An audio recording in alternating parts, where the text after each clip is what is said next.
Today, Nike finally delivers Caitlin Clark PE. Is this the first Caitlin Clark exclusive Nike commercial since she's entered the... R. Wilson just witnessed something that likely made her question everything she thought she knew about Nike's priorities. At least we saw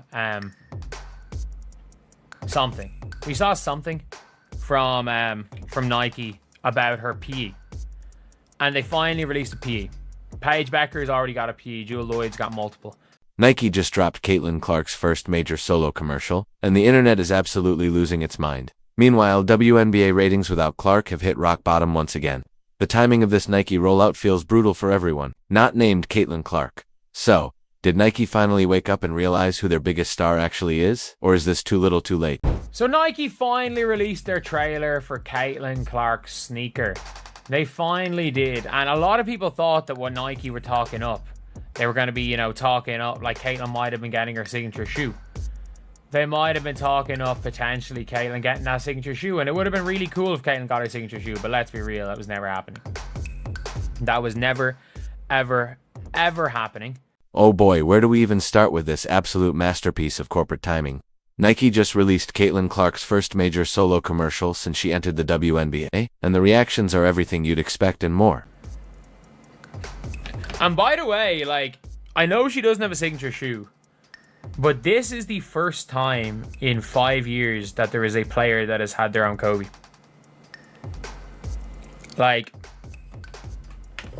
Available 30th of the 6th in selected regions. But before we even get into the commercial itself, let's talk about the context because it makes this entire situation incredibly awkward for certain people. This past week's WNBA ratings, without Caitlin Clark playing, were downright embarrassing. We're talking about numbers so low. They raise a serious question. Does anyone actually care about women's basketball when the Indiana Fever isn't involved? NBA TV aired 3 WNBA games this week, and the combined viewership of all 3 was still less than Clark's lowest rated game this season.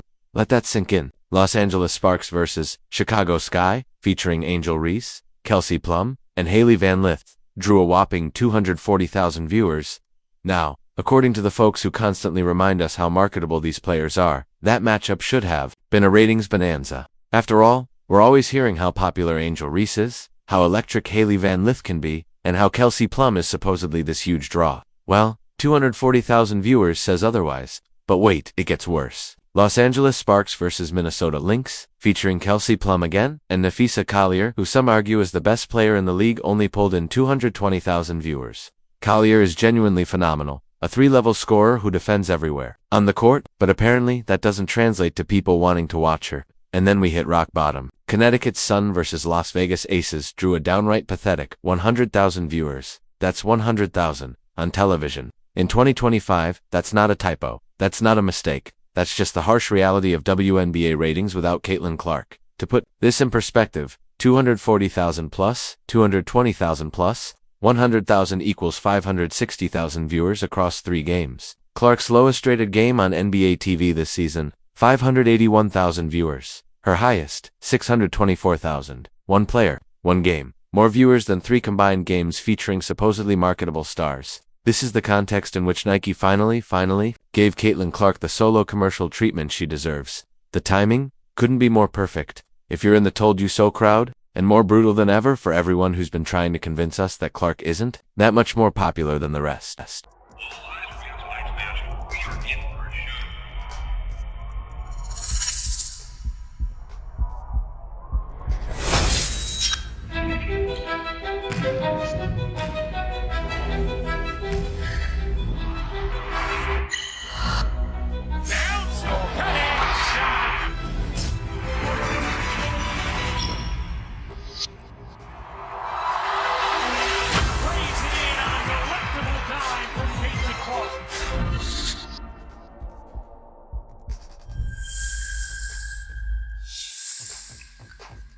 Nike's new Caitlin Clark commercial is a masterstroke and a wake-up call. Oh boy, where do we even start with this absolute masterpiece of corporate timing? Nike just dropped Caitlin Clark's first major solo commercial since she entered the WNBA, and the reactions are everything you'd expect and then some. But before we even dive into the ad itself, let's talk about the context because it's what makes this moment so incredibly awkward for certain people. WNBA ratings without Clark, embarrassing. The WNBA ratings from the past week without Clark playing are nothing short of embarrassing. We're talking numbers so low, it makes you wonder if anyone actually watches women's basketball when the Indiana Fever isn't involved. NBA TV aired 3 games this week. Add them all together, and they still couldn't match the viewership of Clark's lowest rated game this season. Sparks vs. Sky Angel Reese. Kelsey Plum, Haley Van Lith. 240,000 viewers. Sparks vs. Lynx. Kelsey Plum again. Nafisa Collier. 220,000 viewers. Sun vs. Aces. 100,000 viewers. Total, 560,000 combined. Caitlin Clark's lowest rated game on NBA TV. 581,000. Her highest, 624,000. One player, one game. More viewers than 3 games combined featuring players the league insists are marketable. That's the uncomfortable truth. And it's the exact backdrop against which Nike finally decided to give Clark the treatment she's earned. The commercial, a work of art. The ad itself is fantastic, classic Nike, moody, atmospheric, focused on the mental game as much as the physical. We see Clark lacing up her Kobe 5 Pro player exclusives. There's this powerful transformation sequence. The noise, fades, focus, hits, and all that's left is her drive to dominate. It's cinematic, intense, purposeful. Nike's making a statement here. By tying Clark to the Kobe brand, they're essentially saying she belongs in the elite tier of basketball greatness. This isn't just about selling sneakers, it's about establishing a legacy, the standout moment. Her eyes flash with a snake eyes effect, a subtle, powerful callback to Kobe's Mamba mentality. It's smart, it's symbolic, and it elevates her positioning within the sport. But why did it take this long? That's the real question. Clark has been Nike's most popular basketball athlete period, since the moment she entered the league. She's been moving more merch than established NBA stars, generating more buzz, and proving her commercial value again and again. And yet it took Nike nearly 2 full seasons to give her a proper solo ad. The delay is staggering. Fan reactions have been overwhelmingly positive, but there's also a clear undertone of frustration. The most common response, finally, about one word says everything you need to know about how people have felt about Nike's handling of Clark so far. Some fan comments are hilarious, like, "Wow, y'all must have a fever or something." It's a clever play on both Nike's delay and the Indiana Fever. But others are more direct, thank goodness. Time to buy Nike stock again. This isn't just basketball fandom, it's frustration with corporations dragging their feet on obvious opportunities. The production quality? Elite. Let's not skip over the technical brilliance. The cinematography is top tier. The sound design draws you into Clark's mental space. Every production choice from wardrobe to lighting feels intentional, aspirational, and on. This isn't a lazy, half-baked marketing piece. It's a full-scale endorsement of her to stardom. The A'ja Wilson question. Let's address the elephant in the room. A'ja Wilson. She's been Nike's flagship WNBA athlete for years. She's phenomenal. She deserves every ounce of respect and promotional backing. But the commercial disparity between what she's received and what Clark just got, it's glaring. This isn't Wilson's fault. She can't control public preference or corporate decisions, but it has to sting.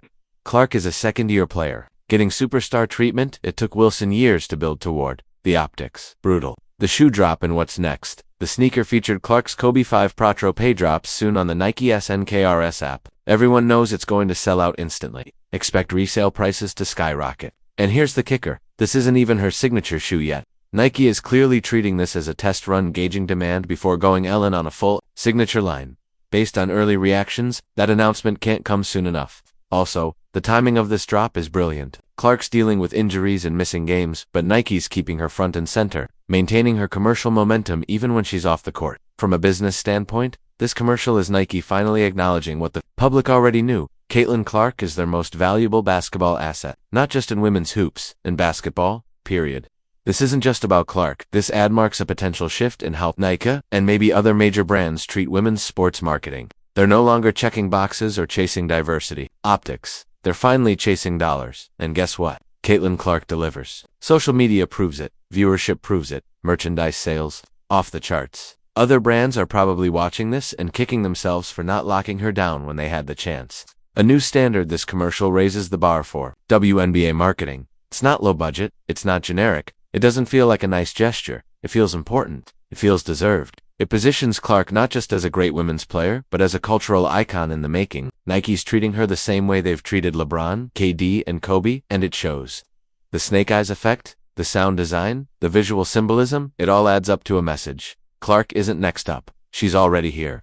Looking ahead, expect this to be just the beginning. A clothing line is reportedly coming before the holidays. A signature shoe will likely follow in 2026. The fan base is ready. The demand is there. And now, finally, Nike is meeting the moment. For other WNBA players, this is a wake-up call. In professional sports, talent isn't enough. You have to move the needle commercially. Very few can. Clark can. And Nike has finally acted accordingly. Final thought, Nike remembered they like making money, and this commercial proves it. The contrast between Clark's star power and those abysmal WNBA ratings without her couldn't be clearer. A'ja Wilson and others might be watching this unfold with mixed emotions. And who could blame them? But in the cold world of business, the numbers don't lie. Nike finally realized who their biggest basketball star is. It's not just a win for Clark, it's a marketing moment that could reshape women's sports forever. If you're hyped to see what Clark's signature shoe will look like, drop your ideas for a logo below. And if you're still reading, smash that like button and subscribe. The Clark era is just getting started.